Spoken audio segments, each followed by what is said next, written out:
আজ ৩০ মে ২০২৬ রোজ শনিবার সকাল ৮ ঘটিকায় মহান স্বাধীনতার ঘোষক বীর মুক্তিযোদ্ধা বাংলাদেশ জাতীয়তাবাদী দল বিএনপির প্রতিষ্ঠাতা বহুদলীয় গণতন্ত্রের প্রবক্তা শহীদ প্রেসিডেন্ট জিয়াউর রহমান এর ৪৫তম শাহাদাত বার্ষিকী উপলক্ষে টঙ্গীবাড়ি উপজেলার ইউনিয়ন বিএনপি ও অঙ্গ সংগঠনের উদ্যোগে মিলাদ ও দোয়ার আয়োজন করা হয়। এতে প্রধান অতিথি হিসেবে ছিলেন মুন্সিগঞ্জের লৌহজং ও টঙ্গীবাড়ি ২ আসনের মাননীয় সংসদ সদস্য ও বিএনপির যুগ্ম মহাসচিব জননেতা অ্যাডভোকেট আব্দুস সালাম আজাদ। অন্যান্যদের মধ্যে উপস্থিত ছিলেন উপজেলা বিএনপির সভাপতি ও সাধারণ সম্পাদক সহ সকল অঙ্গ সংগঠনের নেতৃবৃন্দ। দেখতে থাকুন শরীফ মিডিয়ার প্রতিবেদনে বিস্তারিত।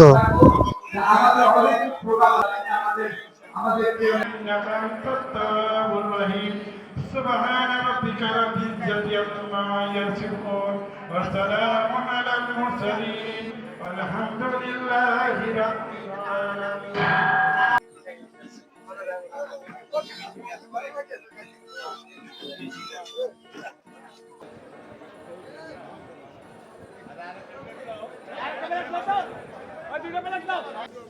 স্বেচ্ছাসেবক দলের সদস্য সচিব আমাদের সেন্ট্রো আমাদের মাঝে উপস্থিত হয়েছেন।